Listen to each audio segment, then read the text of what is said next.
Bom, pessoal, bom dia todo mundo. É, Hoje a aula, ela basicamente vai ser sobre fluxo em meios porosos e a gente vai fazer alguns exercícios aqui, cada um com a sua peculiaridade, para a gente entender como a gente modela isso num programa comercial. O programa comercial que vou utilizar, que eu selecionei, foi o Abacus. É um programa muito robusto, famoso, principalmente na indústria automotiva e indústria aeronáutica, mas também na geotecnia e na geomecânica. Inclusive, um dos projetos, né, que a gente está tentando captar, o cliente ele exigiu que a gente utilizasse o Abacus, tá? E o outro projeto que vocês vão participar, apesar de não ser o software que a gente está sendo exigido pela empresa, também é um dos softwares que os consultores utilizaram. É amplamente conhecido também, principalmente na indústria automotiva e aeronáutica. Por quê? Porque ele trabalha muito bem a parte de análise de tensão, considerando tanto efeito dinâmico, contato entre materiais distintos. Ele tem uma biblioteca de modelos constitutivos muito rica e, além de tudo, ele é capaz de modelar grandes deformações. Então, realmente é um software muito completo, tá? Eu acho que é imprescindível que a gente tenha esse conhecimento, pelo menos de um programa, né? Os dois mais conhecidos nesse setor é o Abacus e o Ansys. Eu escolhi o Abacus porque é aquele que eu sei utilizar, tá? E a gente vai usar ele a versão acadêmica, licença estudantil, tá? Fiz o download essa semana, instalei aqui nesse computador. Então ele vai ter uma limitação aí do tamanho dos elementos que a gente pode utilizar, mas isso não é um problema. A gente faz malhas bem grosseiras só pra gente entender e comparar as nossas respostas. Bom, pessoal, o primeiro problema que eu tenho aqui, ó, é um problema de fluxo, tá? Imagine que isso aqui é composto de basicamente areia. Aqui tem um material mais impermeável, uma argila ou uma rocha que a água não pode percolar. A água percola só nesse meio aqui. E é como se eu tivesse colocado uma estaca prancha, ou seja, uma estrutura que impede a água de percolar direto, né? Então isso aqui tudo, essa parte aqui, deixa eu até colocar numa corzinha para vocês entenderem. Vou colocar em azul aqui. É água, tá? Então isso aqui tudo aqui, ó, é água, tá? Tem uma coluna aí de 9 metros de água, tá vendo? Então isso aqui é tudo água, isso aqui é solo, ele tá passando por aqui por baixo e depois subindo. Ó, o nível da água tá aqui, né? Ele, esse nível, basicamente, quando ele foi feito, estava totalmente saturado, eles colocaram uma estrutura aqui, depois eles começaram a bombear a água. Então uma parte tá seca e outra parte tá totalmente com água, né? Uma pessoa pode andar aqui, o nível da água vai ter uma pocinha, né? O nível da água vai estar bem baixinho, mas nessa região aqui a gente só encontra ar, tá? Então, o que que vai acontecer, né? A água precisa percolar para algum lugar. Ela vai percolar aqui por baixo e sair ali por cima, né? Vamos fazer esse trajeto aqui. É um problema estacionário, tá, pessoal? A gente quer modelar isso como um problema estacionário, na verdade, né? Não quero colocar esse nível d'água, esperar ele encher esse solo e depois sair do outro lado. Não. Eu vou considerar que está em equilíbrio. Quer dizer que a quantidade de água está entrando é igual a quantidade de água que está saindo. Quer dizer que tem um fluxo, né? Não é hidrostático, é hidrodinâmico. Mas não tem ganho nem perda de massa de água. São várias das considerações que a gente considerou na última aula, né? As considerações que a gente considerou. Das considerações que a gente incorporou no nosso modelo, tá? Esse é o problema. A primeira forma de resolver isso, uma das formas de resolver, é por redes de fluxo, tá? Aqui, ó, tá? Redes de fluxo. Nesse caso é o método gráfico mesmo, tá? Vocês precisariam desenhar com a mão, linha por linha, tá? Tanto as linhas de fluxo, são essas linhas contínuas que estão aqui, tanto as linhas tracejadas, tá? Essas linhas tracejadas aqui são as equipotenciais. Elas se cruzam geralmente formando 90 graus, tá? As linhas de fluxo e as linhas equipotenciais. A gente desenha, né, de tal forma, tá vendo, ó, que o encontro entre elas tem a configuração de um quadrilátero, tá? De tal forma que se você colocasse a ponta cega do compasso no meio, você conseguiria fazer um círculo dentro dele, tá? Círculos de diferente tamanho, mas um círculo, tá? O certo seria que fosse todos quadrados, mas isso é impossível, evidentemente, porque nosso meio aqui é todo irregular. Então temos as linhas de fluxo, que são essas contínuas, e temos as equipotenciais, que são as linhas tracejadas. Eu acredito que eu pedi no trabalho para vocês fazerem por esse método também para comparação. Eu não vou pedir para todos, mas pelo menos um ou outro eu vou querer. E aí vocês podem procurar em livros de geotecnia, de mecânica dos solos, que eles explicam como fazer o método. Eu posso compartilhar minhas notas de aula também com vocês. Uma vez desenhado a rede de fluxo, tá, pessoal? O que a gente faz? A gente pode achar tanto a carga hidráulica, né? Quanto as poropressões desses três pontos. Na verdade, qualquer ponto que eu quiser, eu consigo encontrar esses valores, tá? E como que eu faço? Então, uma vez que eu desenhei, tá? Ó, inicialmente o problema era assim, né? Uma das formas de solução é uma solução gráfica. E eu vou comparar as respostas depois com o numérico. Então eu vou fazer por meio de rede de fluxo. Veja só, o número de canais de fluxo é 9. O que é canais de fluxo, né? Que ele está aqui como 9. O canais de fluxo, pessoal, é aquela faixa formada entre duas linhas de fluxo. Quer dizer que isso aqui, ó, né, essa região toda aqui, ó, é um canal de fluxo. Essa região toda aqui, ó, é outro canal de fluxo. Ou seja, entre duas linhas de fluxo eu tenho um canal. Então eu tenho uma linha de uma canal de fluxo, dois canais de fluxo, três canais de fluxo, quatro canais de fluxo, opa, quatro canais de fluxo, ó, cinco canais de fluxo, seis canais de fluxo, sete canais de fluxo, opa, até confundi aqui, oito canais de fluxo e nove canais de fluxo, né? Aqui, essa linha de baixo, ela também também uma linha de fluxo, tá? Isso aqui é uma equipotencial, né? As linhas de fluxo elas não se cruzam entre si. Essas linhas contínuas elas não podem se cruzar entre si.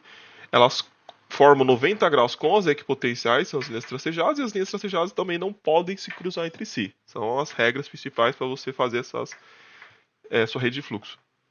Então temos nove canais de fluxo. Ó. 1, 2, 3, 4, 5, 6, 7, 8, 9. Os canais são as faixas entre duas linhas de fluxo. Então, por isso que nós temos 9 aqui. As equipotenciais, pessoal, são as faixas, né? Aqui, olha, a número de faixas de perda de potencial são as faixas entre duas equipotenciais, tá? Então temos aqui, ó, uma, duas, três, 4, 5, 6, 7, 8, 9, 10, 11, 12, 13, 14, 15, 16, 17, 18. Na verdade, podia contar até a metade, porque é simétrico, né? Ó, 1, 2, 3, 4, 5, 6, 7, 8, 9. Então vai ter que ter o dobro, né? Porque tem simetria, então é 18. Por isso esse número aqui. A perda de carga hidráulica total, que é 9 metros, é esse valor aqui. Quanto que eu estou perdendo para ir desse e para esse? Aqui eu tenho uma coluna de água de 9 metros e aqui eu não tenho nenhuma coluna de água. Se eu pegar isso aqui como essa diferença, né? De montante para jusante. Se eu tivesse uma coluna de água aqui de 2 metros, tá, pessoal? Um pouquinho para cima, então, esse nível da água acima do solo, a perda de carga hidráulica seria 7 metros, né? Nesse caso aqui, especificamente, ele perdeu todos os 9 metros. A carga hidráulica total inicial, carga hidráulica inicial, é esse topo todo aqui, esse valor todo aqui, que seria 23 mais 9 metros, tá, pessoal? Então, ó, temos 23 metros, né, de espessura de solo e mais 9 metros de coluna d'água. Deixa eu manter isso aqui aberto para ver vocês. Mais 9 metros de coluna d'água. Então, essa carga hidráulica inicial que eu estou falando, que é a carga hidráulica montante. Então, tem 23 mais 9, dá 32. E a perda de carga em cada faixa é quanto eu estou perdendo desses 9 metros em cada faixa de perda de potencial. Quer dizer, eu estou perdendo um pouco aqui, eu perco um pouco aqui, mas o mesmo tanto em todas elas. Então, eu pego quanto é a minha carga hidráulica, a perda de carga hidráulica, né, que é 9 metros, e divido por ND, que é o número de faixas. Quer dizer que em cada uma delas eu vou perder um pouquinho. Aqui eu vou perder, ó, meio, aqui eu perco mais meio, mais meio, mais meio, mais meio, até no final eu vou perder tudo, né? Ó, 9 dividido por 18 dá meio. Quer dizer que no final vai ser zero aqui, né? É 9 menos 18 vezes meio, é 9. 9 menos 9 é zero. Aqui no meio, provavelmente, eu vou ter perdido metade. Vou ter 4,5, né, de perda de carga hidráulica até o ponto B. 4,5. Porque vai ser 9 vezes meio, né? Vai dar 4,5. 9 vezes meio é 4,5. 9 menos 4,5 esse 4,5 aqui. Né? A carga hidráulica, fiz a conta de 9 menos, né? Na verdade, eu só precisaria calcular. Não, é isso mesmo, né? Quanto que eu estou perdendo. É o inicial, menos quanto que eu cheguei até aqui. Isso é a carga hidráulica em cada ponto, tá? Então, ó, em cada faixa eu vou perder meio, vou perdendo um pouquinho em cada um, né? Desses 9. E a perda e a carga hidráulica em um ponto específico, né, que eu vou achar aqui, ó, é a carga hidráulica inicial, que é 32, 23 mais 9, menos, né, a quantidade que eu estou perdendo até um determinado ponto, vezes essa relação que é meio. Tá vendo? Então vai ser basicamente 32, que é a carga hidráulica inicial, 9 mais 23, menos quanto que eu vou perder, né? Ó, quanto que eu vou perder em cada faixa, que é meio, multiplicado pela quantidade de faixas de perda de potencial até aquele ponto. Por exemplo, até o ponto 9, quantas faixas eu tenho? Eu tenho uma, duas, três. Aqui vai ser 3, ó. E até o ponto B, 9, né? Porque, ó, 1, 2, 3, 4, 5, 6, 7, 8, 9. E até o ponto C é 17, ó, 9, 10, 11, 12, 13, 14, 15, 16, 17. Então isso aqui, pessoal, é a quantidade de faixas, tá, de perda de potencial até o ponto que eu quero. Utilizando depois que eu achei esse ND minúsculo, né, N, o D minúsculo, para cada um desses 3 pontos, eu acho a carga hidráulica por essa expressão, 32 menos meio vezes o ND. Então, ó, se eu pegar aqui minha calculadora, olha só, vai ser 32 menos, bom, eu vou ter que fazer assim, né, meio vezes 3, vai dar 1,5. 32 menos 1,5 é 30 meio, 30,5. Se eu fizer 9 vezes meio, é 4,5, né? 32 menos 4,5 é 27,5. E por último, eu vou fazer 17 vezes meio, 8,5. 32 menos 8,5 vai dar 23,5. Pronto. Eu simplesmente peguei esses valores que eu encontrei e pluguei direto na minha equação de carga hidráulica para encontrar esses valores de carga hidráulica em cada ponto. Para eu achar aqui o meu valor da poropressão, o W é poropressão, tá, pessoal? É a poropressão em cada um desses 3 pontos.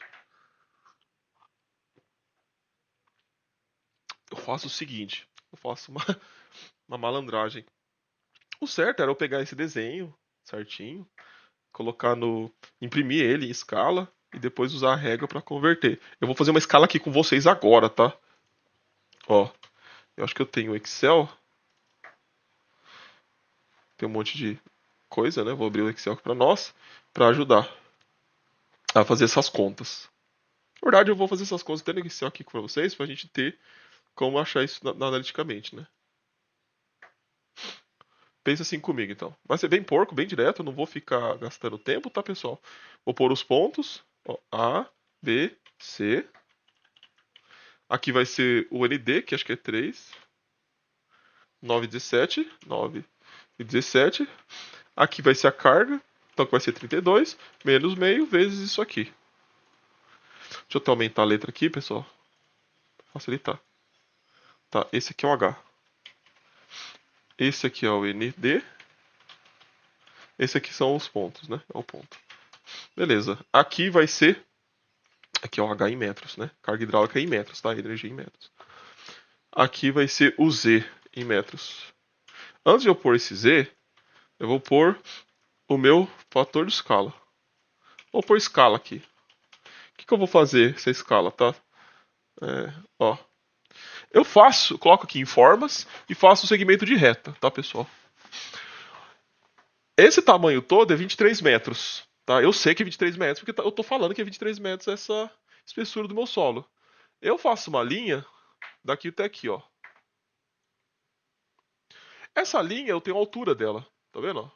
A altura da minha linha é 8,92, tá isso aqui em cima, ó. Em altura, tá? Você vê aqui em forma de formato, tem a altura dele, 8,92. Legal. Então tem 8,92. Ele precisava estar com 23 metros. né? Mas não tá.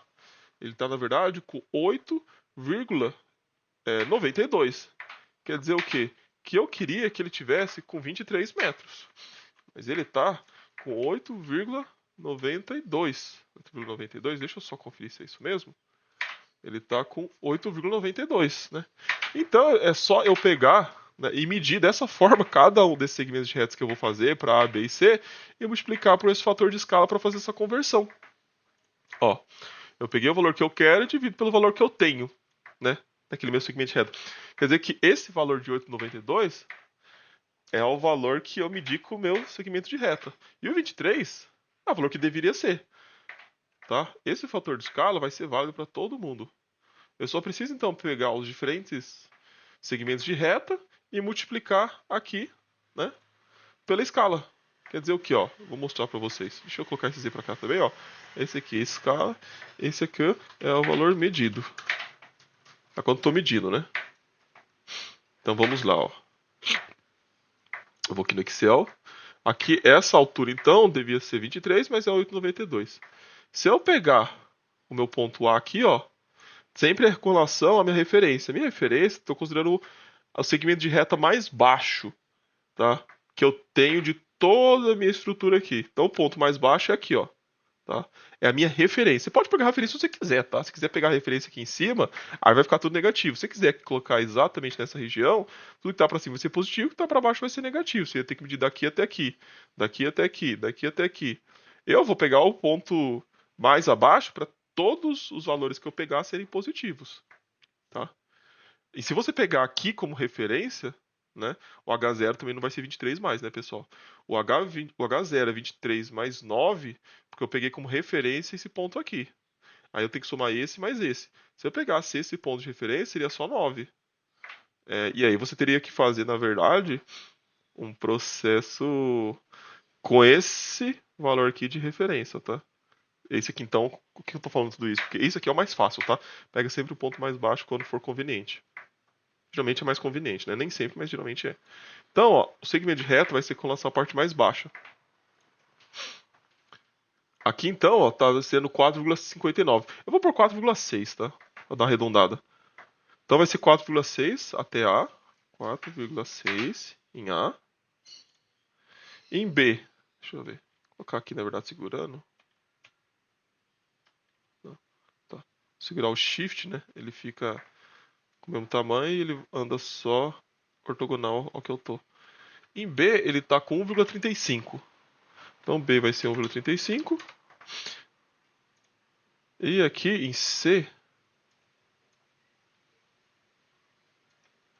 assim, né, pessoal? Deixa eu ver. Tá um pouquinho mais pra cima você, tá? Ele vai ser 7,95 mais ou menos, tá vendo? O valor tá aqui em cima, 7,95, vou pôr. 7,95. Pronto. Simplesmente, pessoal, eu faço esse multiplicado por esse. E eu acho meu Z. Ó, vai ser 11,86, 13,48 e 20,49. Esse aqui eu vou arredondar para 20,5. Esse eu vou arredondar para 3,5 também. E esse eu vou colocar 12 metros, tá? Pronto. Então estamos com esses valores. Vamos ver se faz sentido? Ó, o A tem que estar mais em cima, o B um pouco menor e o C lá em cima. Mas todos eles têm que ser menor que 23, claro. Bom, faz sentido primeiro porque todos são menores que 23. Opa, me abri em outro lugar aqui, peraí. Pronto. Aqui são os valores que eu encontrei, tá? Tá um pouquinho diferente, deixa eu ver. 20,5, 3,60 e o outro deu 12. Tá? Coloquei uma aproximação diferente, mas eles são bem próximos a ponto de eu poder considerar, tá? Deixa eu ver quanto que eu tinha considerado nos outros. Mas são similares, né, pessoal? Vou considerar o que está na tabela, mas esse é o estilo. Como vocês viram, tem uma aproximação, ele não é exato, é um método gráfico, né? Mas são valores muito próximos daqueles que eu tinha achado. Eu não arredondei para 12, né? Aqui eu coloquei 11,85. E para achar a carga hidráulica, a poropressão, pessoal, eu pego a carga hidráulica que eu calculei, subtraio do meu Z e multiplico pelo peso específico da água. O peso específico da água eu adotei 10, tá? Para facilitar minhas contas. 10 kN por metro cúbico, o peso específico da água. vai ser basicamente a massa específica da água, que é em torno de 1.000 quilos por metro cúbico, e você multiplica pela gravidade, que é 9,81. O pessoal geralmente utiliza, então, 9.810 newton por metro cúbico. Se você passar isso para quilonewton, né, dividir por 1.000, pegar esse 9.810 dividir por 1.000, vai ficar 9,810 kilonewton por metro cúbico. Eu não coloco 9,81, eu ponho 10 para ajudar na simplificação. E multiplicando por 10, né? Esse menos esse multiplica por 10 dá 181. Esse menos esse multiplicado por 10 dá isso. E esse menos esse multiplicado por 10 dá isso. Então, isso aqui tudo foi só uma revisão de como encontrar a carga hidráulica em 3 pontos e pôr pressão para o método gráfico. Estou explicando tudo isso, tá, pessoal? Que eu pedi nos exercícios da lista para vocês fazerem pelo método gráfico. Vocês vão ter que desenhar também, inclusive, né? Um deles eu não vou exigir dos 3, mas em um deles eu vou querer que vocês façam essa forma. Depois vocês revisem ou eu passo material também para vocês é, serem capazes de fazer uma rede de fluxo minimamente decente para depois comparar com o Abacus. Vamos usar o Abacus agora, pessoal, e vamos ver como vai ficar, tá? A pena que eu fechei. Talvez eu precise usar de novo. Bom, eu vou obter alguns pontos localizados no Abacus, mas vamos lá. Vou começar então abrindo. Já comentei com vocês, é uma versão estudantil que eu tenho. Abacus. É o Abacus Sky que eu vou abrir, tá? O Command, eu posso inserir comandos e rodar ele por linha de comando. Inicialmente não tinha interface gráfica quando desenvolver esse programa. É um programa muito antigo, cujo as funcionalidades Sky foram adicionadas posteriormente ao programa. Ele está iniciando aqui. Não deu nenhuma mensagem, tá? Está dando alguma mensagem? Pronto. Então aqui estamos o Abacus, tá, pessoal? Versão estudantil, 2024. Vamos começar aqui, ó, pelo modelo explícito, né? O padrão. Não vou colocar nada de eletromagnético. Então temos aqui, ó, que beleza. Vou fazer 3 exemplos. Vamos fazer... E a gente sempre... Segundo eu também vou comparar com o analítico. Com o método gráfico, na verdade, né? Analítico, né? É um método gráfico. E o terceiro é só para fazer uma demonstração. Cada um tem um aspecto diferente, né? Tem uma curiosidade. E a gente vai fazendo aos poucos. Pessoal, qualquer dúvida, parem, perguntem. Vou fazendo com bastante calma, passo a passo. Tá gravado. Depois vocês podem, inclusive, reassistir para fazer depois. Então aqui a gente tem a nossa janela principal. Não vou explicar todos as funcionalidades, o que significa cada coisa em cada parte. Eu vou fazendo e a gente vai. Eu vou passando, né? Vou falando, clica aqui, clica ali, isso aqui faz isso. Acho que é mais produtivo do que eu ficar explicando cada botão, se você não for utilizado, vai ser desnecessário. Primeira coisa que eu faço, quando sempre abro, eu salvo. Né? É bom salvar. Salvar como, né? Então vai aqui em Faz, como todos os programas, e vai em salvar como. Save as. Salvar como. Eu geralmente, quando eu instalo o Abacus, pessoal, eu crio aqui uma pasta na minha área de trabalho chamado Abacus Workspace. Isso varia de pessoa para pessoa. Eu recomendo as pessoas manterem um padrão, tá? No desktop, geralmente, porque eu ponho pouquíssimas coisas ali na área de trabalho, tá? Então essa pasta fica fácil de localizada. E o Workspace porque é o espaço que eu vou trabalhar com o Abacus. E cada, na verdade, novo modelo que eu vou criar, eu adiciono uma nova pasta, tá vendo? Então esse novo que eu vou criar vai ser uma pasta. E por nomenclatura, eu recomendo vocês também seguirem sempre a minha nomenclatura, principalmente quem está trabalhando na minha equipe. Que é o seguinte: primeiro você coloca uma palavra de 6 caracteres. Eu vou pôr num gel, porque é o nome da disciplina, né? Métodos numéricos e engenharia geotécnica. Se eu colocasse MET num, ia ser métodos numéricos, mas pode ser em estruturas. Se eu colocasse MET gel, pode ser métodos analíticos em geotecnia, confunde. Num gel, num é de geralmente número, né? Uma abreviação conhecida, e gel seria da geotecnia. Pode ser geomate, tudo bem, né? Mas é muito mais claro do que qualquer outra abreviação.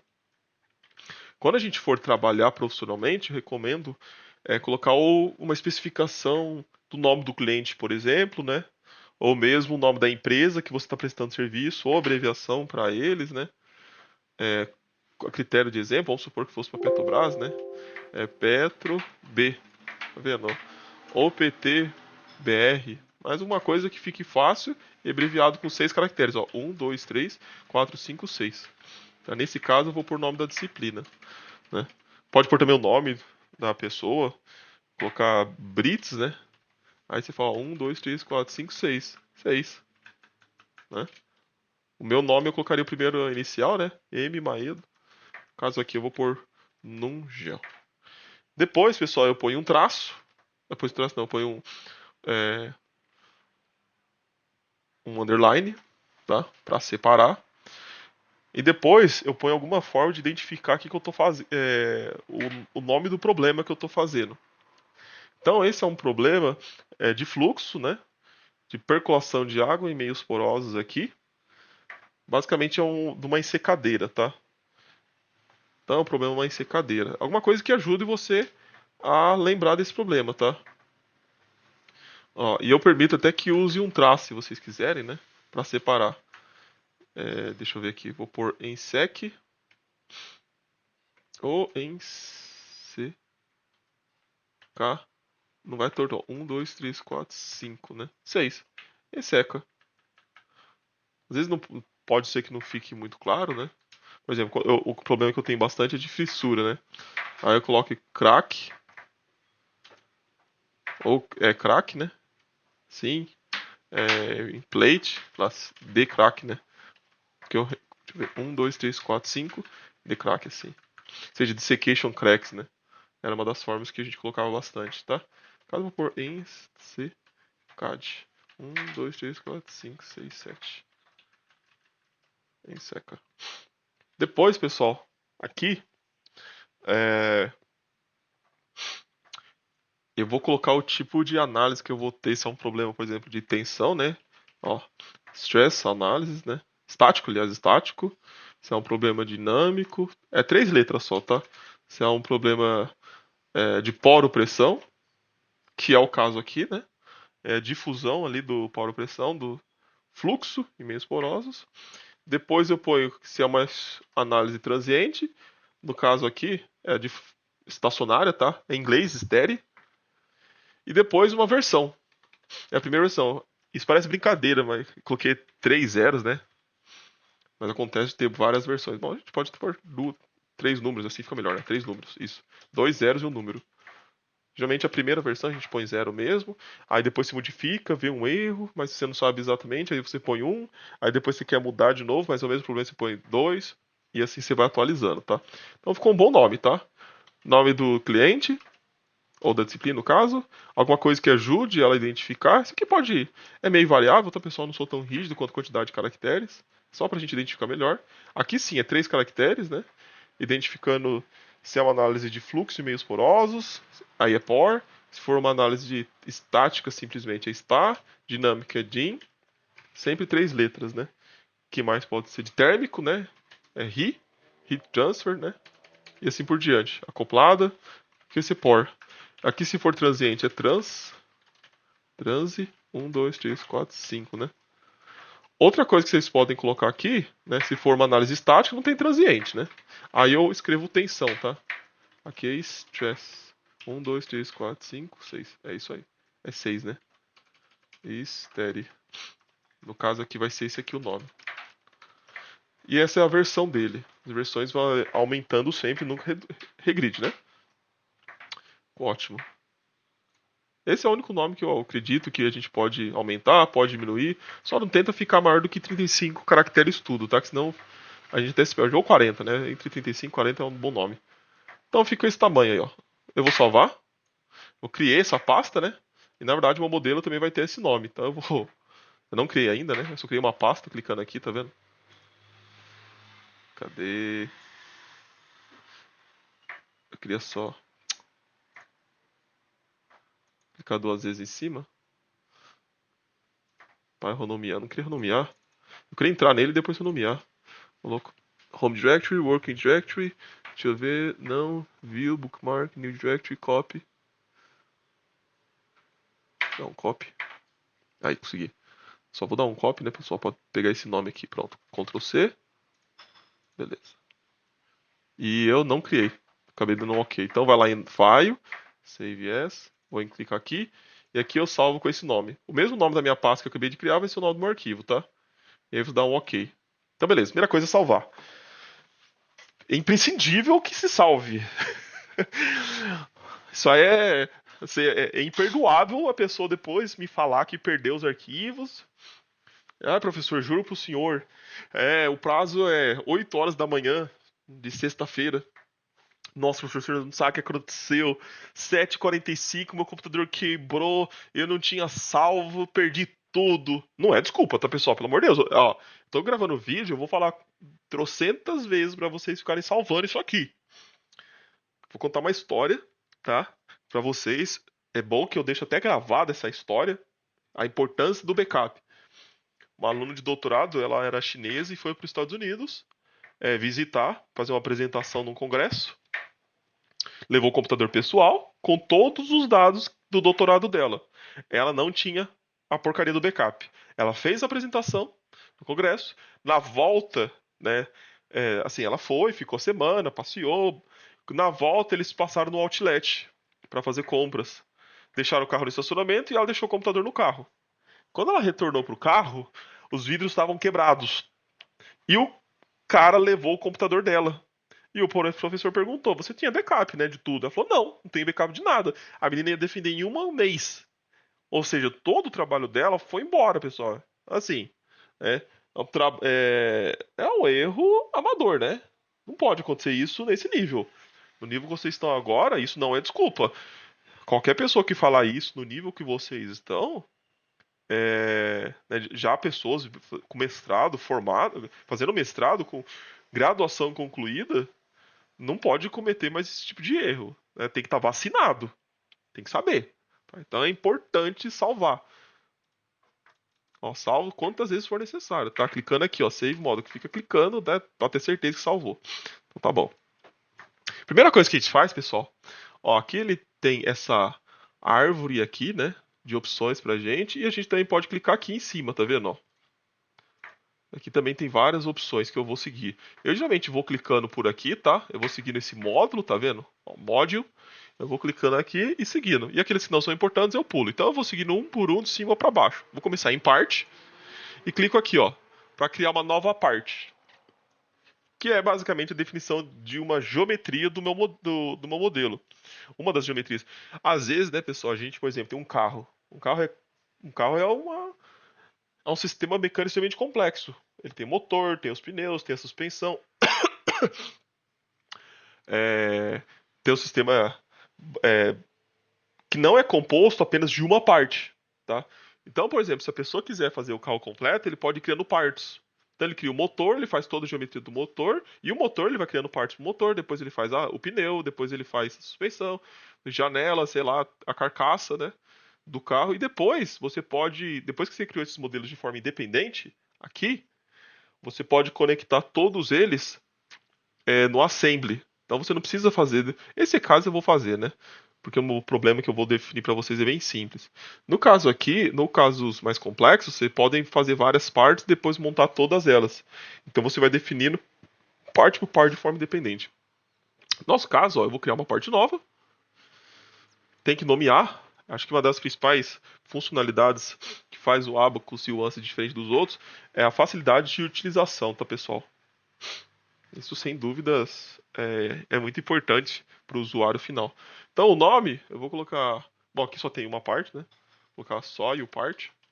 Tem outro. O problema não é 2D, né? Eu não vou modelar então em 3D, vou modelar simplesmente em 2D. É o 2D Planner. Vai ser deformável mesmo.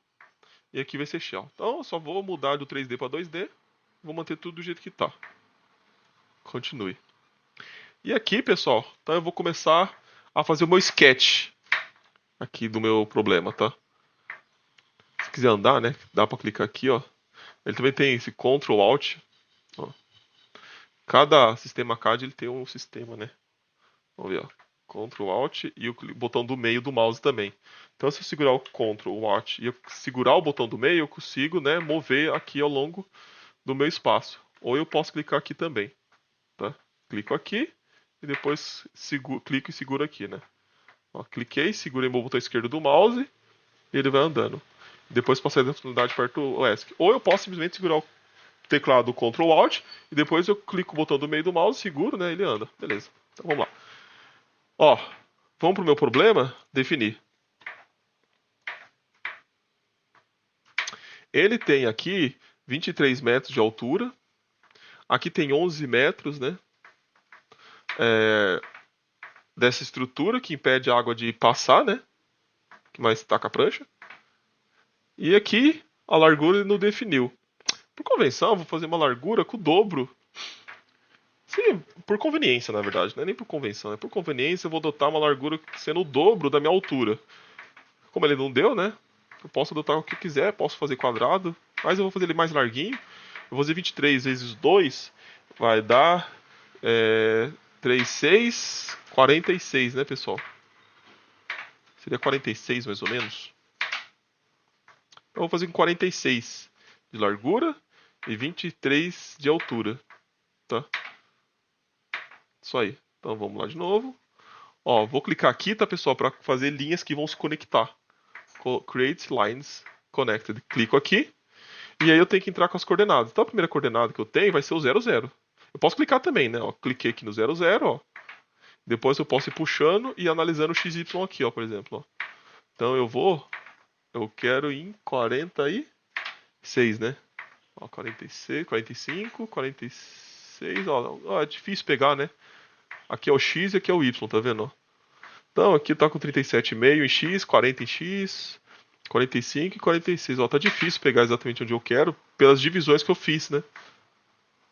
O que eu faço? Então eu digito, no lugar de clicar, eu digito aqui, ó, 46,0. X, né? Vírgula para eu separar o X do Y. Se eu quiser usar 46,5, eu tenho que pôr um ponto, tá? Então, vírgula é para separar as coordenadas X e Y. O ponto é para casas decimais. Então, é 46,0. Depois vai ser 46 em X. E em Y vai ser 23, né? 46 em X e 23 em Y. Pronto. Aí, pessoal, eu tenho que ir até o meio. Mais ou menos aqui, né? Seria 23,23. Só que tem uma questão, pessoal. Eu não consigo colocar aquela linha da ensecadeira aqui direto. O Ítalo ele modela no Rock Science, eles têm lá o o RS2, produtos da Rock Science, né? Eles são próprios para geotecnia. O Abacus é um programa geral de elementos finitos. Então ele não tem algumas funcionalidades que o programa nativo de geotecnia. Então a gente vai ter que forçar a inclusão daquele sistema que impede, né, a água de passar para um lado para o outro. Então eu vou forçar. Eu vou colocar aqui, né, eu vou colocar aqui, na verdade, uma descontinuidade na minha geometria, né, uma linha que não permite isso passar. Então eu vou ter que colocar, na verdade, ele não vai ser exatamente no meio, vai ser 23,01. Ó, x vai ser 23,01. Depois vai ser, tem 11, né?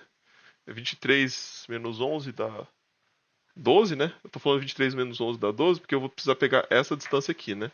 Ó, aqui é 0, 0, 46, 46,0 é aqui, 46,23 é aqui.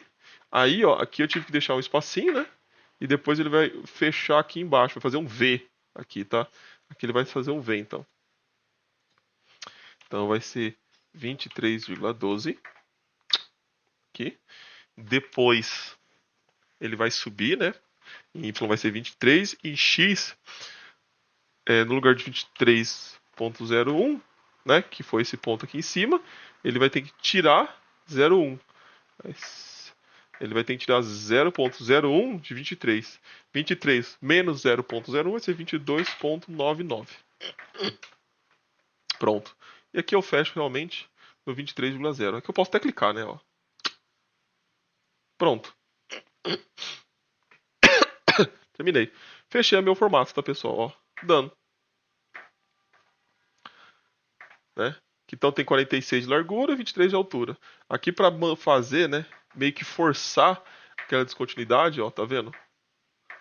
Aqui então tem basicamente a distância entre esses dois vai ser 0,02. Ah, eu posso medir, professor? Pode. É só você vir aqui em Tools, query e ver aqui, ó, distance. Aí seleciona esses dois pontos. Opa, esse ponto e esse ponto, ó. Opa. Aí, deixa eu ver, pegar esse ponto aqui. Oh, meu Deus do céu. Deixa eu pegar aqui, esse ponto aqui e esse ponto aqui. Ó, 20.e-3, né? Que é 0.002, né? Acho que eu tinha falado 0.02, é 0.002, né? Cadê? 1, 2, não, é isso mesmo, é 0.02, desculpa, pessoal. 20e-3, né?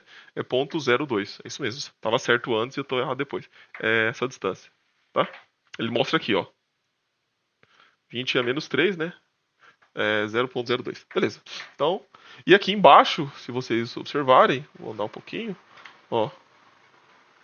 Ele tá ligando tem um ponto único, né? Então ele faz um V aqui, tá? Eu tenho que forçar um pouco ele, né? Porque eu não tenho como fazer esse outro sistema. Se eu fizer uma linha simplesmente aqui, separando esses dois, ele não vai dar certo. Eu vou até mostrar depois pra vocês. Então, temos esses fondos aqui, tá, pessoal?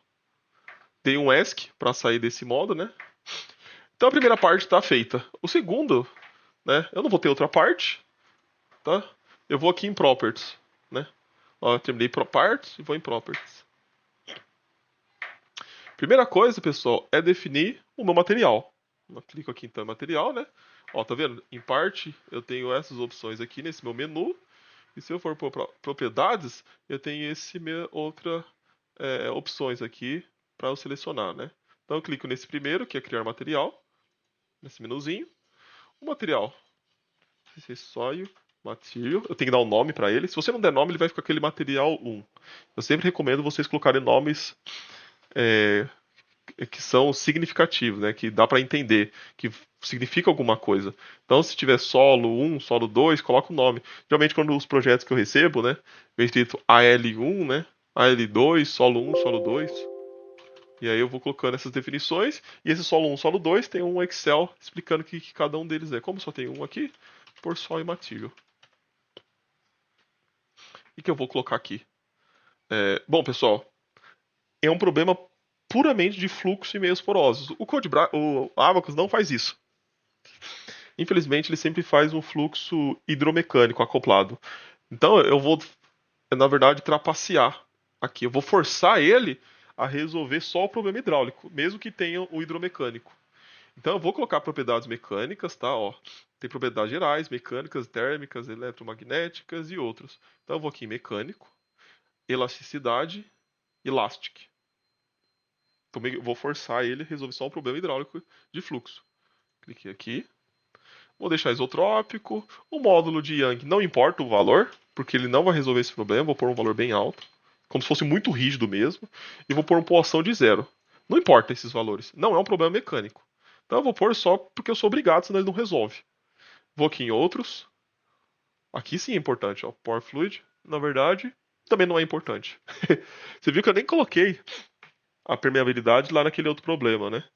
Então eu estou resolvendo um problema, como ele é um problema isotrópico, né? Permeabilidade tem características de isotropia.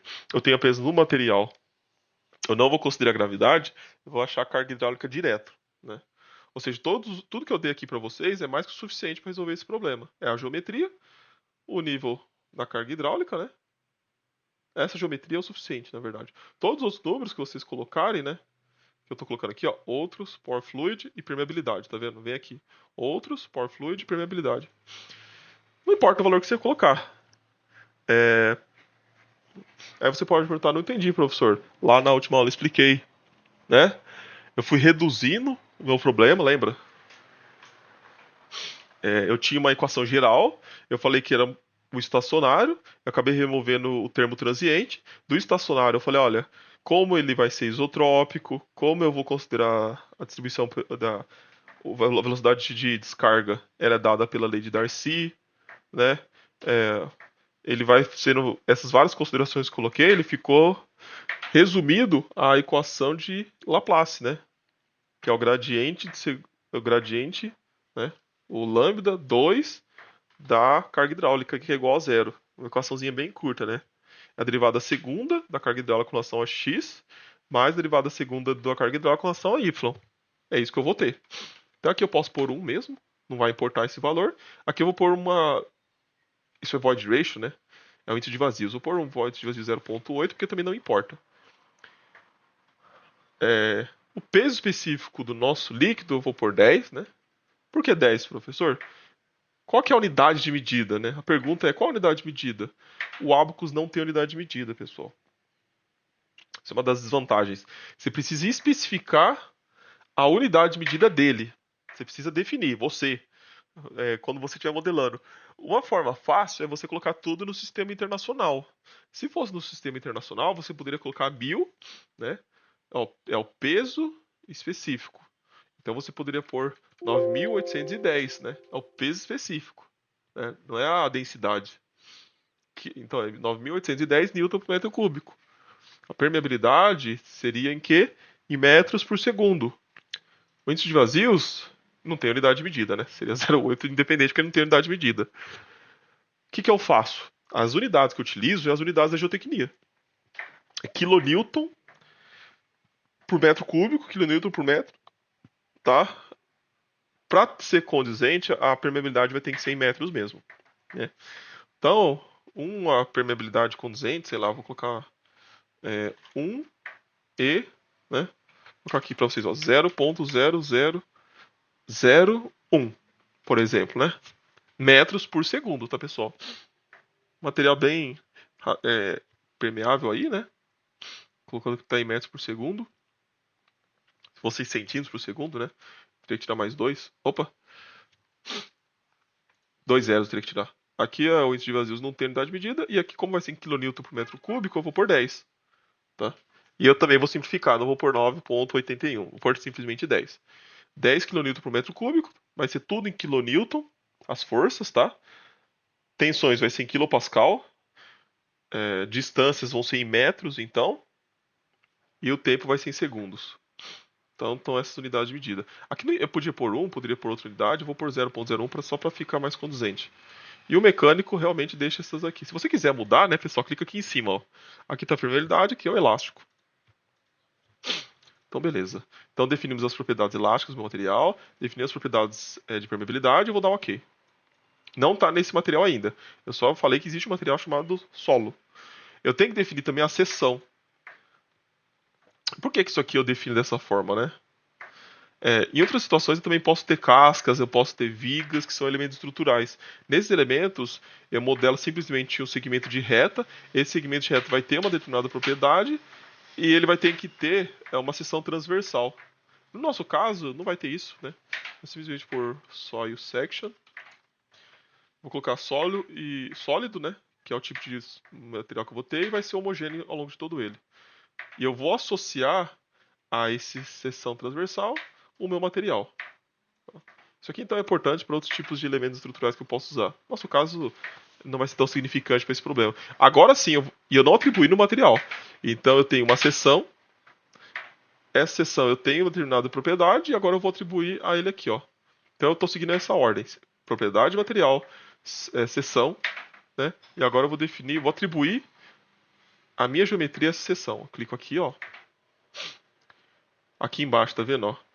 Selecione a região a ser atribuída à minha seção. Eu tiro porque eu não quero criar um novo conjunto, né? Um novo set. Clico nele e depois clico Done. Né? Eu não quero criar um novo conjunto aqui. Done. E vai ser esse mesmo, só o section, né? Tá vendo? É o que eu quero atribuir. Se tivesse mais outros materiais aqui, né? Como vai ter no próximo modelo, eu mudaria aqui. Ok. Então, beleza. Então, agora já está em propriedade. A gente tem o nosso part.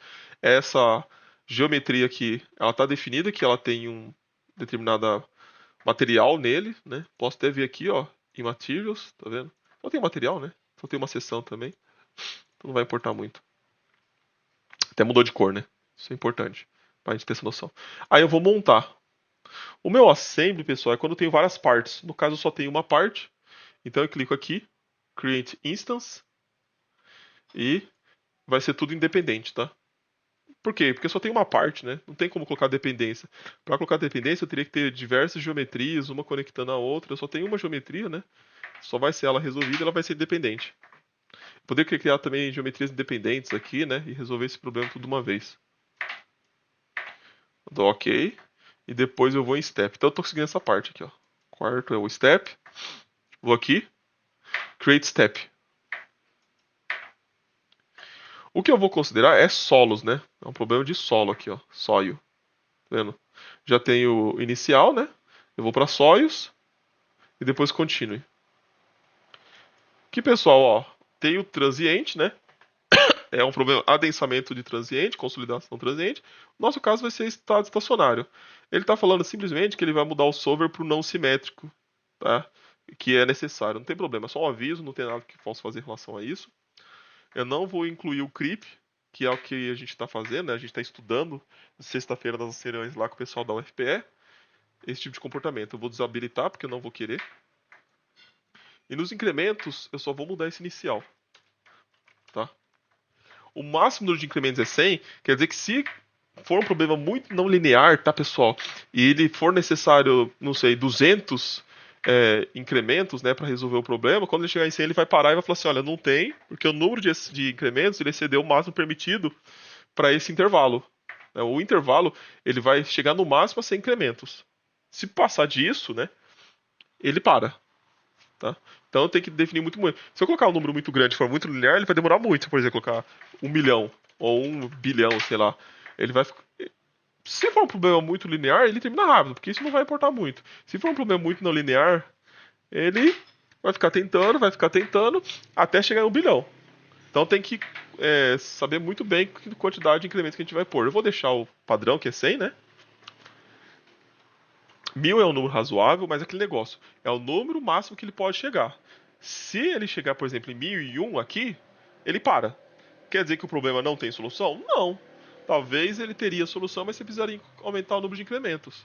Mas aquela coisa, se colocar muitos incrementos também, fica inviável computacionalmente porque ele demora muito. Vou deixar 100. Esse número mínimo também, né?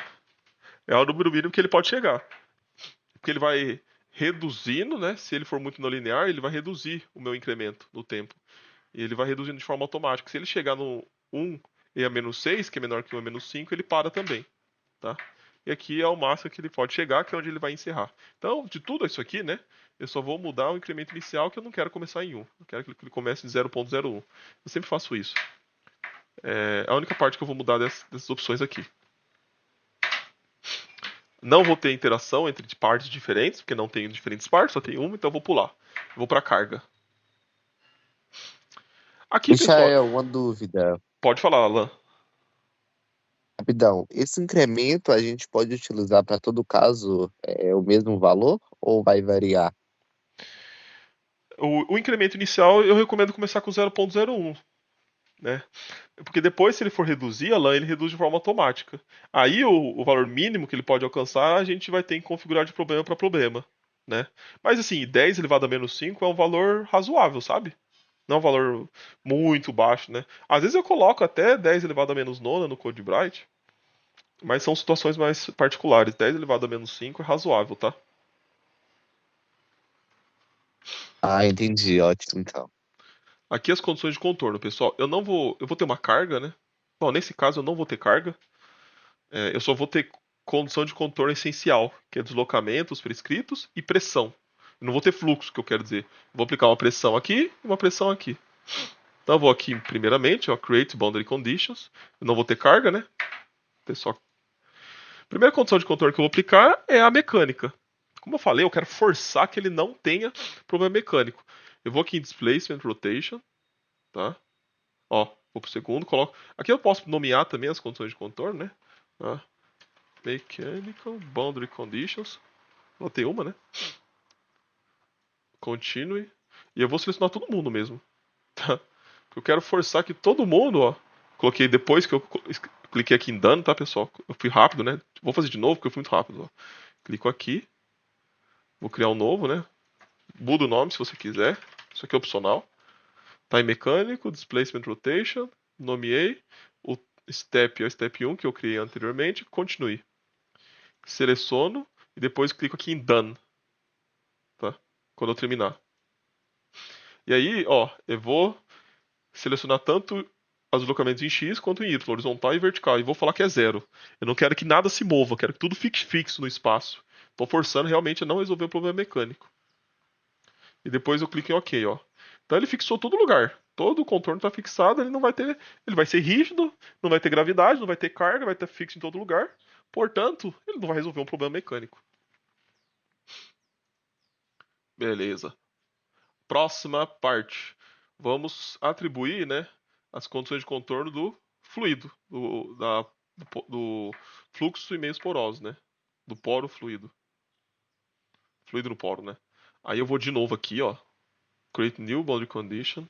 Aí eu vou colocar montante, né? Eu vou colocar carga hidráulica montante.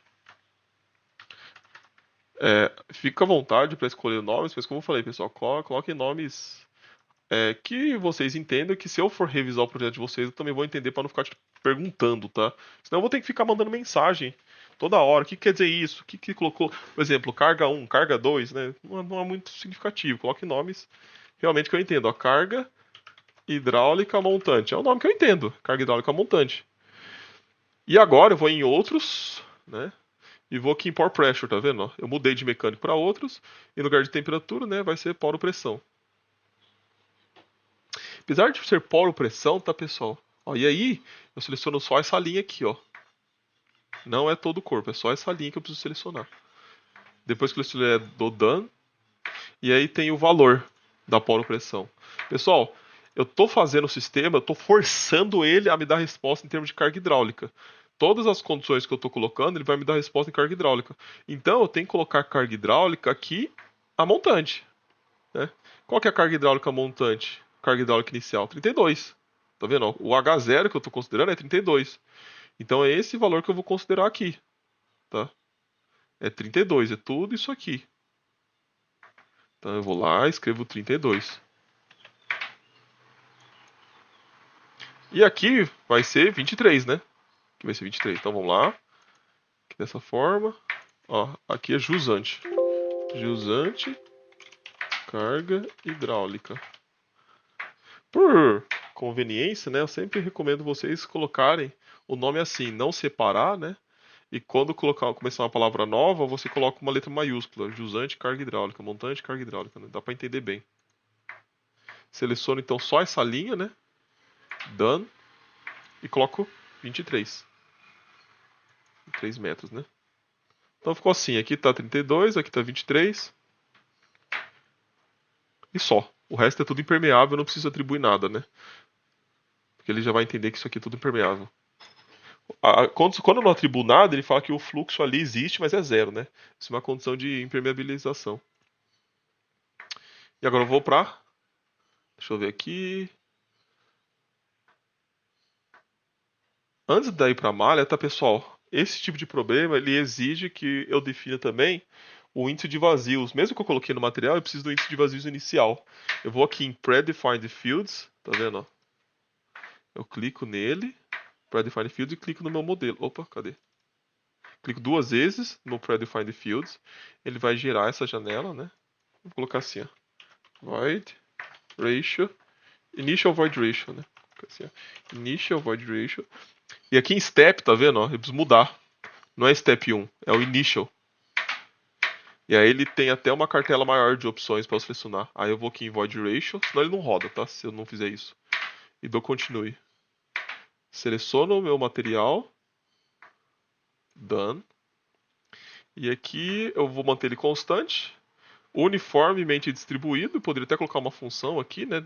Escrever uma expressão analítica, mas eu vou manter constante. O índice de vazio inicial eu vou por 0,8 mesmo. Assim, qualquer número é válido aqui, né, pessoal? Eu estou fazendo muitas simplificações no meu modelo.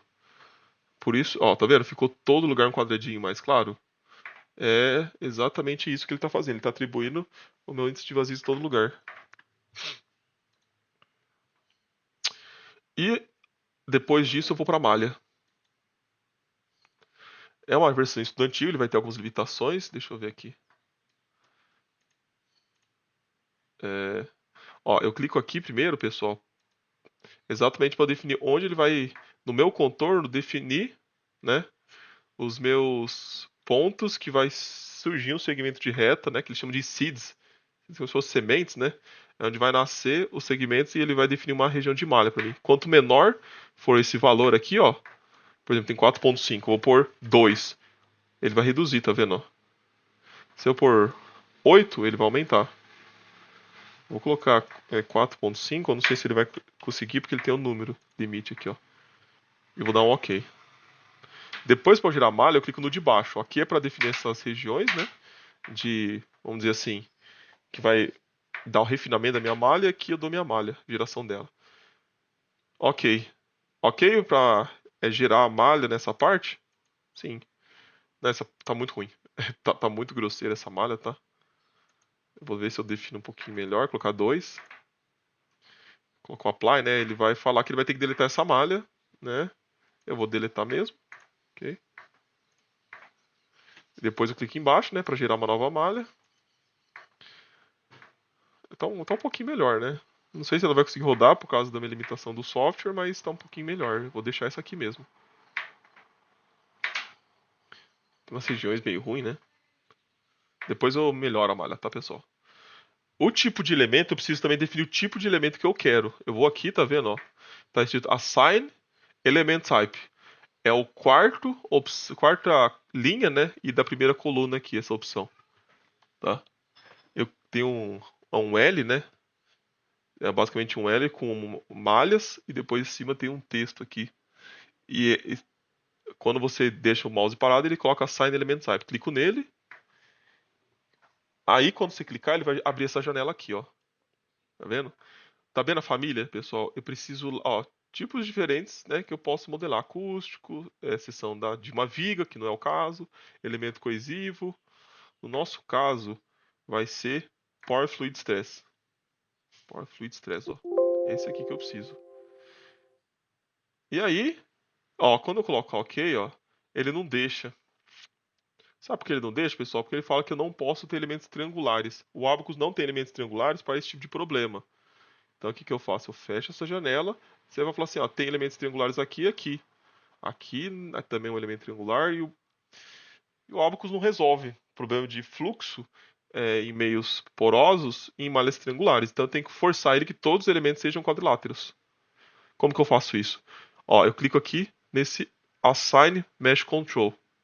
Clico nele, quad, né? E dou um OK. Ele vai pedir, né, para deletar a malha, eu deleto. Agora sim, quando eu girar uma nova malha aqui, ele vai girar uma malha só de elementos quadrilaterais. Mas antes eu vou voltar aqui, né? E vou atribuir agora sim. Import Fluid Stress. Vai ser elemento quadrilateral, tá vendo? Ó? Elementos triangulares. Tá escrito aqui, né? There are no applicable element types for these settings. Ou seja, não existe esse tipo de elemento para esse problema. Então eu vou quadrilateral, vou usar uma aproximação linear, isso aqui eu expliquei na teoria, né? Elemento de ordem quadrática, linear. E beleza. Vou dar OK. E agora eu gero minha malha. OK para malhar essa parte? Vamos ver, ó. Agora não tem elemento triangular mais, né? Eu posso selecionar também, né, pessoal, se tiver duas partes diferentes, ó, e depois atribuir. Se quiser ter certeza, né? Seleciona ele e depois atribui. Então, a gente já definiu nossas partes, as propriedades, montou, definiu o step, né? Seguiu todas as opções aqui, eu vou resolver o meu problema. Vamos ver se ele resolve, né? Ó, eu vou aqui em Job, tá, pessoal? Job. Vou clicar nesse monitorzinho, Create Job. Qual vai ser o modelo? É o modelo 1 aqui, coloquei. Esse Job eu gosto de colocar exatamente o nome que eu coloquei para definir o meu arquivo CAD. Então vai ser numgel em seca por stere v000. V é 000, 3 zeros. Então continue. Então tá aqui. Posso colocar uma descrição, né, pessoal, se vocês tiverem interesse. Ó, é um problema de fluxo estacionário em meios porosos. Eu não gosto de colocar acento, né? Principalmente porque é um programa em inglês, né? Se quiser escrever em inglês é até melhor, né? Problema de fluxo estacionário em meios porosos. Pronto. Vou deixar tudo o resto na configuração padrão. Vou clicar OK. Não submeteu ainda, eu só criei o trabalho. Para submeter, eu vou aqui em Job Manager, do lado de onde eu criei. E aqui, pessoal, ó, eu vou submeter, tá? Ó, submit. Submeti pro meu computador. Agora ele começou a processar. Ó, eu gosto de ir aqui em Monitor depois, porque ele vai me dando o que está acontecendo, tá vendo? Os erros, avisos, saídas, né? Eu gosto de monitorar o que está acontecendo. Ó, ele deu um aviso. Vamos ver qual é o aviso que foi.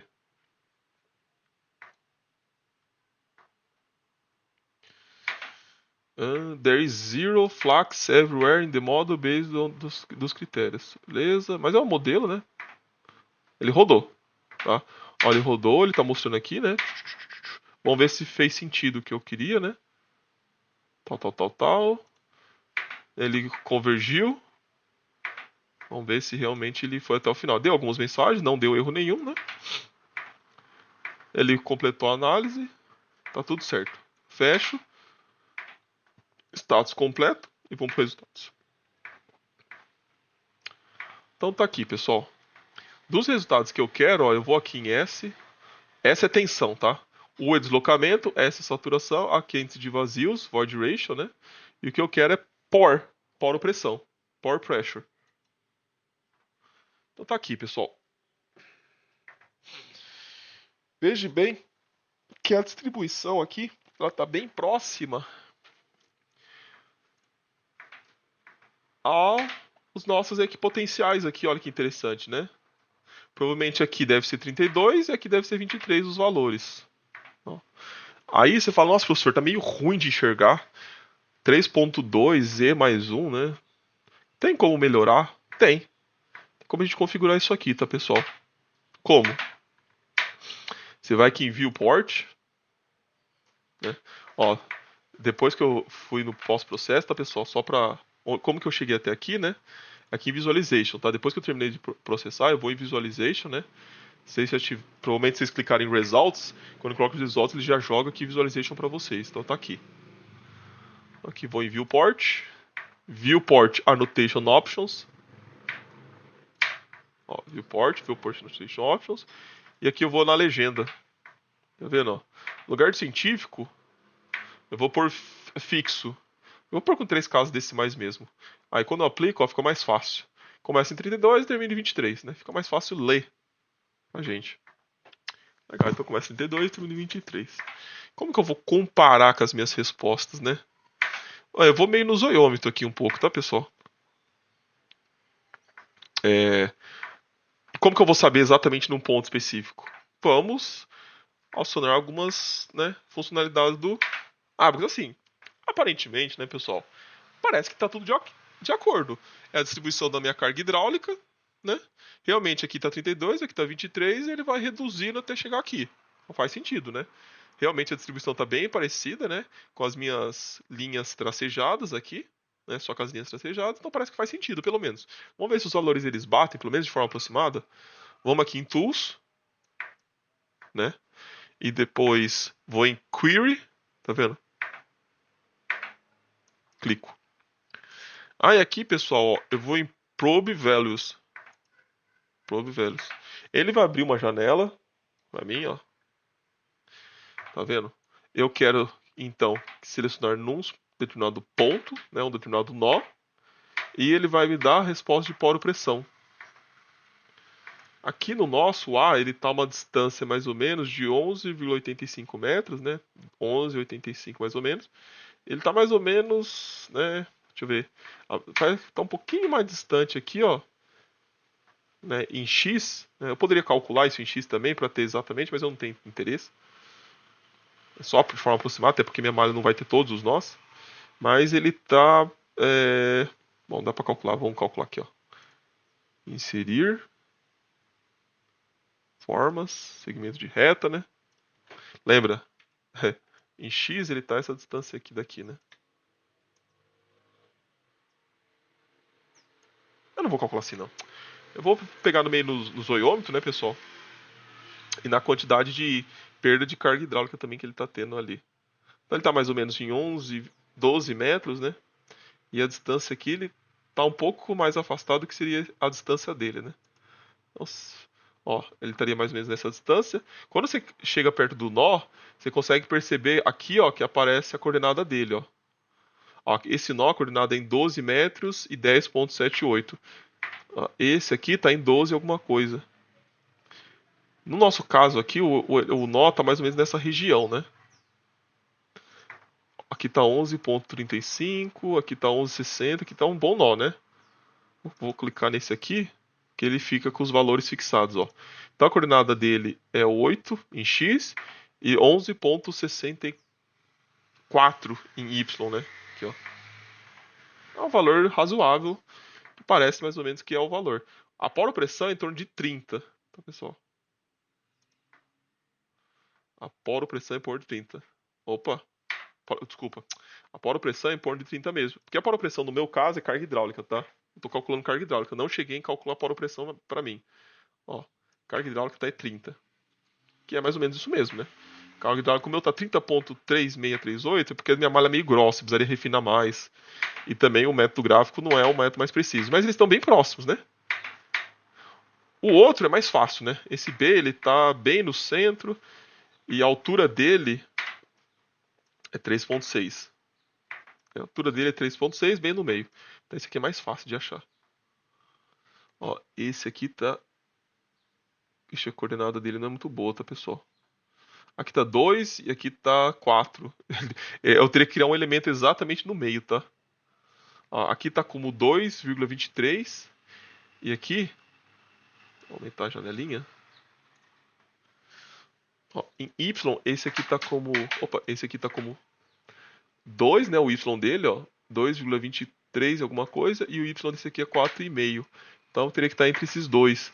Mas a carga hidráulica não varia muito, né?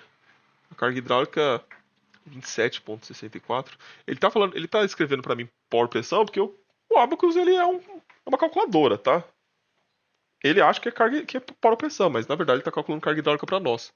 Então 27,60, mais ou menos, né? Cadê? Aqui, ó. Que é isso mesmo, né?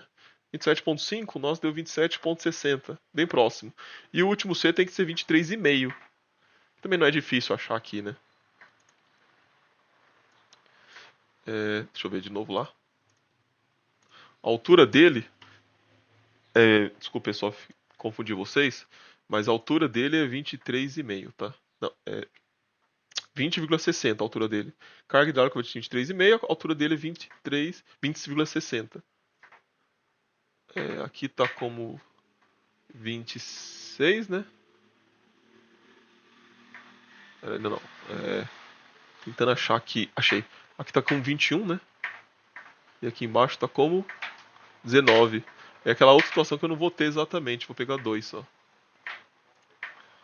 Ó, esse aqui tá com 21. E aqui tá com 19. Mas o 21 é mais próximo, tá? 21, alguma coisa. E a carga hidráulica é em torno de 23,4 alguma coisa.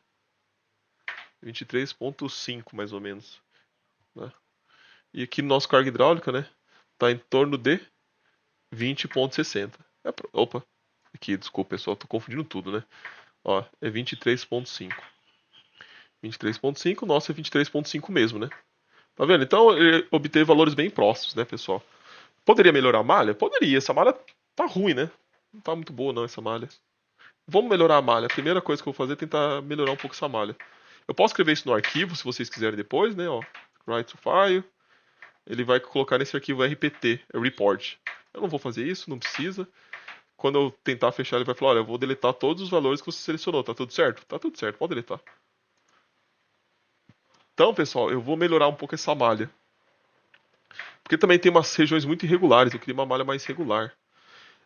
O melhor é que todos os elementos eles sejam bem regulares, bem quadrados, né? A relação entre base e altura ela seja a mesma, né? Quer dizer que a distância a largura de um elemento quadrilateral seja igual à altura, seja realmente um quadrado, o mais próximo de um quadrado. E eu não consegui isso, né? Esses elementos estão distorcidos, ó, tem elementos muito distorcidos. Então eu vou aqui em Visualization e vou em Mesh.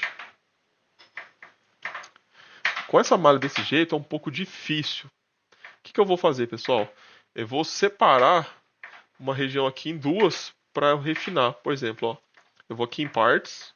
Porque dessa forma eu posso ficar refinando, mas eu não consigo detalhes de uma região específica que eu quero, né?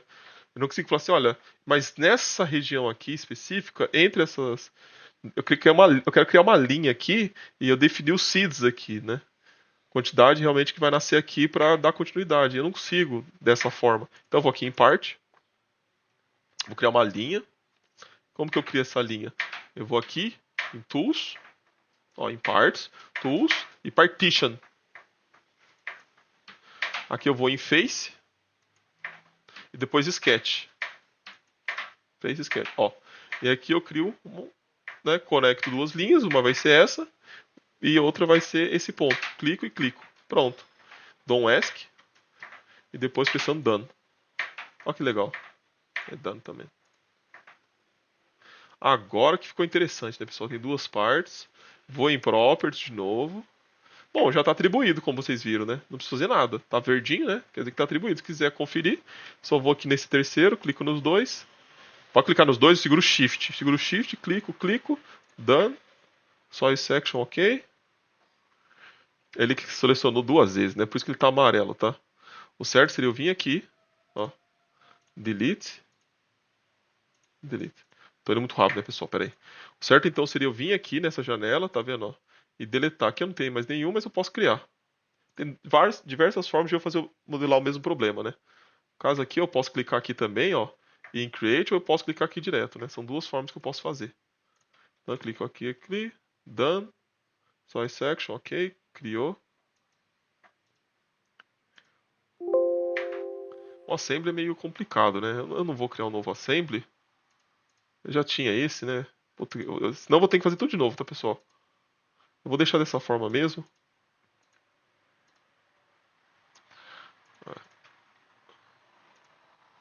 Ó, só de criar malha agora, dessa forma, tá vendo? Ó que jeito que ficou. Essa malha tá linda, pessoal. É uma malha linda. Eu não preciso fazer mais nada. Só simplesmente dividir em duas, né, pelo partition. Acabou. É a mesma parte, só que eu criei duas partições. Tá linda essa malha mesmo. Essa malha tá ótima. E eu vou criar ela mesmo. Vou agora em Job, então, né? E vou submeter o mesmo trabalho.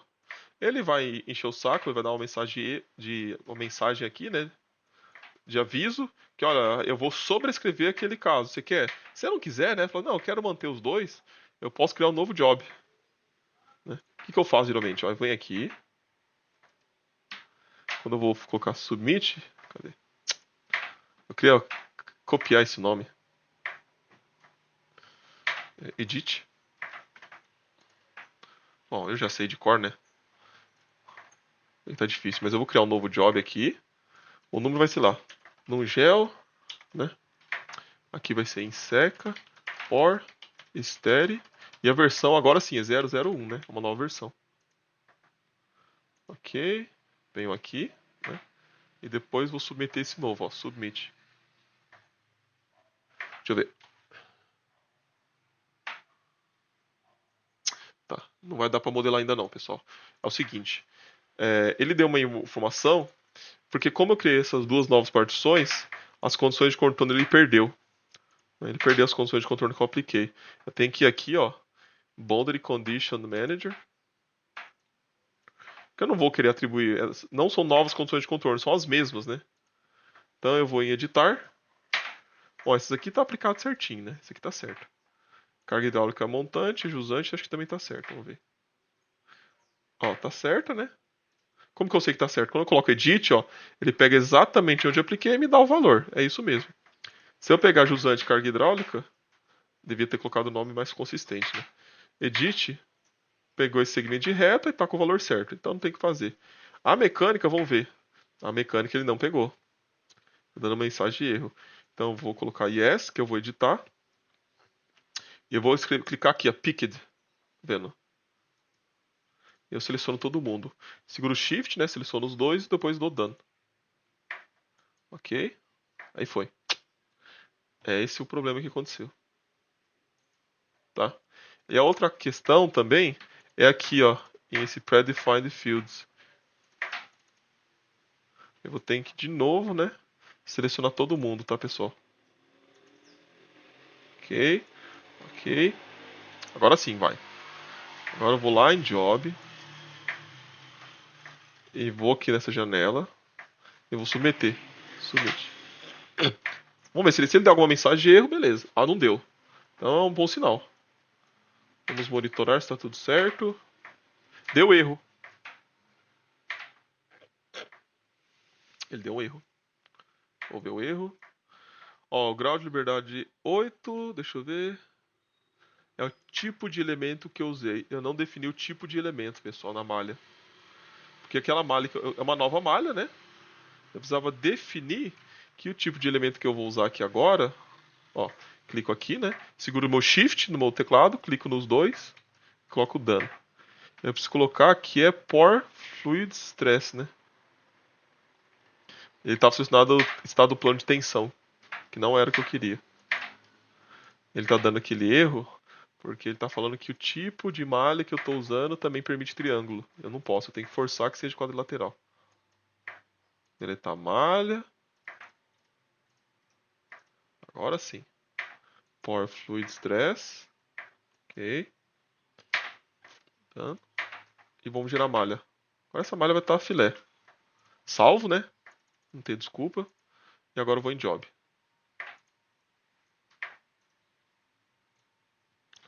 Esse primeiro vídeo está bem extenso, né, pessoal? O outro vai ser mais curto, tá? Vai ser mais direto. Estou processando. Bem rapidinho, né? Vamos monitorar ele. Ó, rodou, deu aqueles mesmos mensagens, né? De avisos para nós, mas ele terminou. Completed. Results. Vamos ver aqui, ó, os resultados das poropressões, né? Ó, tá muito melhorzinho. Tá?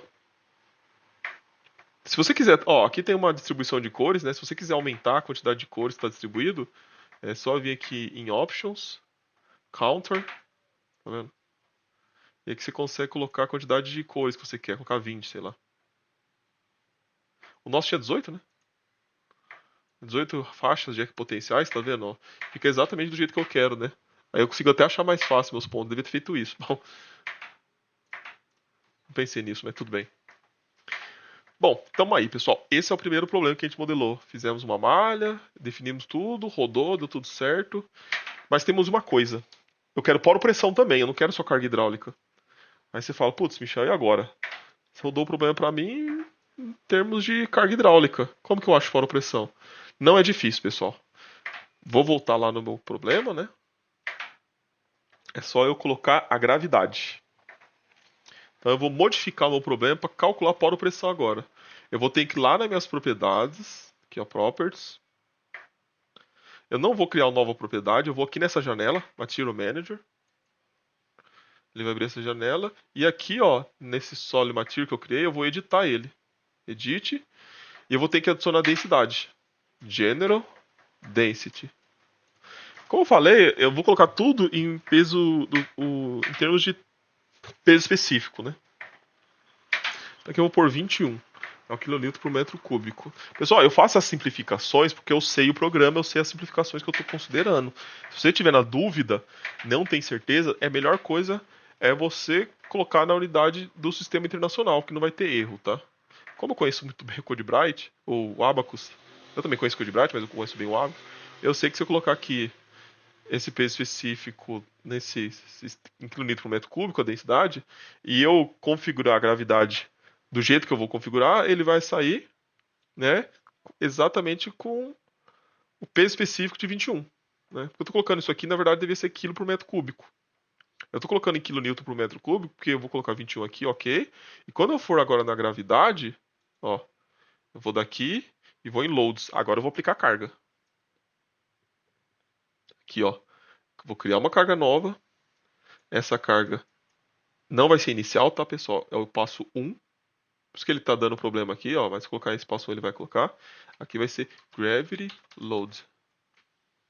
Clico aqui em gravidade, ó. E depois continue.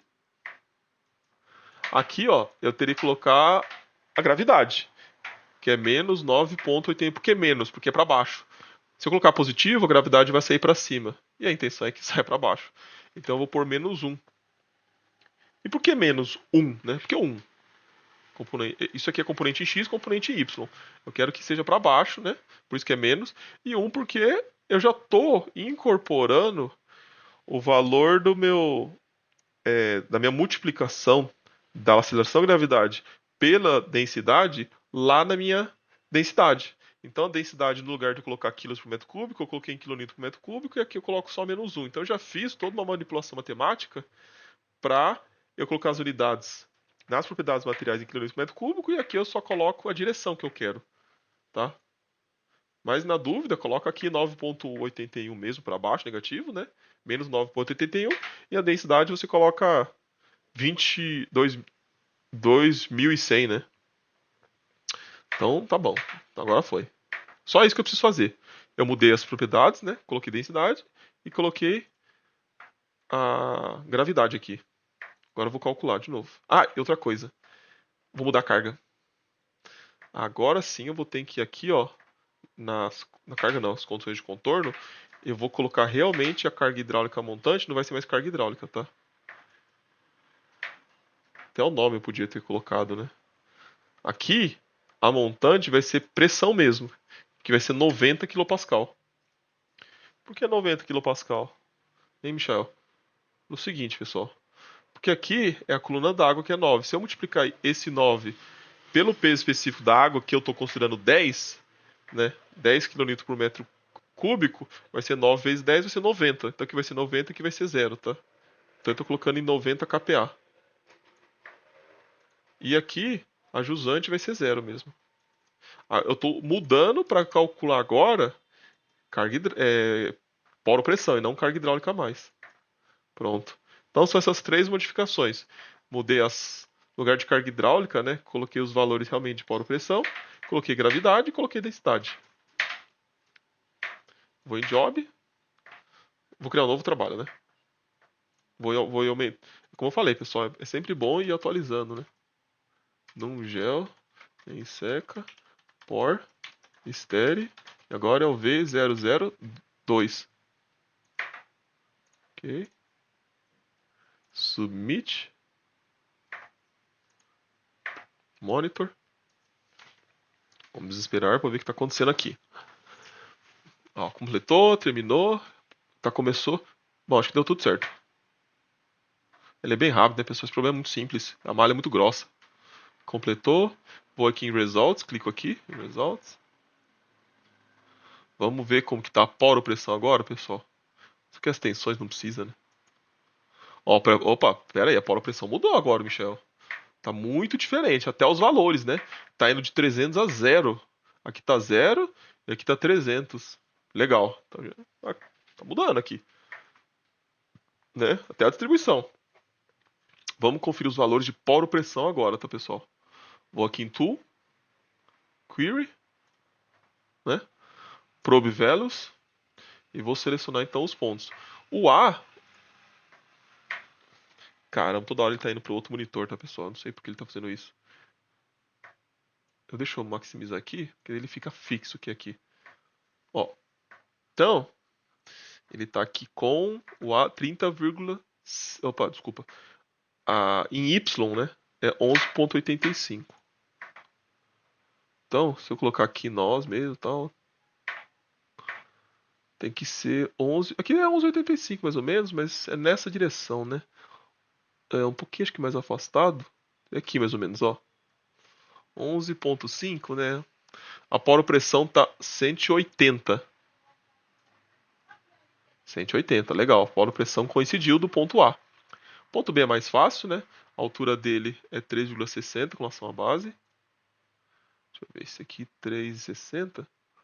Aqui tá 3 metros, né? Aqui tá 6, então vai ter que ser aqui mesmo. A poropressão agora tá 235 no ponto B. Ó, 239, tá próximo. Até porque eu não peguei exatamente em 3,6, eu peguei em 3 metros, né? Que é o ponto que eu tinha. Dá pra depois interpolar também, tá? E o outro valor que eu tenho, Assim, se eu não conseguir pegar exatamente no nó, tem como interpolar e aproximar, tá, pessoal? E o último, no ponto C, é 20,6. 20,6.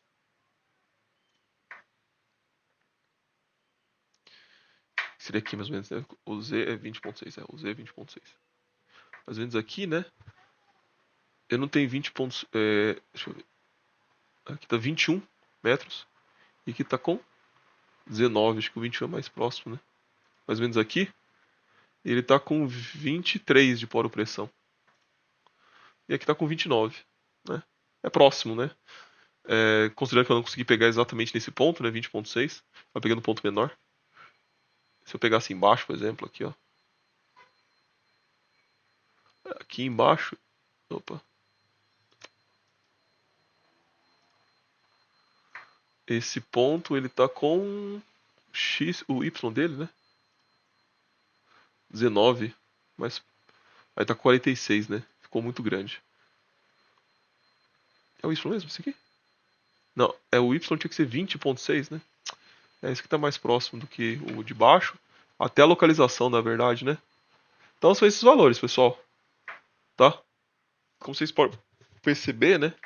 Tanto num quanto no outro, eles ficaram bem próximos. Dá pra eu depois, se tiver interesse, em pegar valores interpolados também. Não precisa ser exatamente naquela região, né? Opa, em cima daquele nó. Bom, pessoal, acho que com isso. Amanhã eu vou até ensinar mais coisas, né?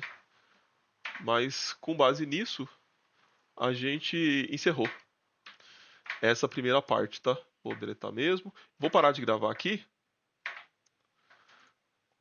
Alguma dúvida? Pergunta? Questionamento?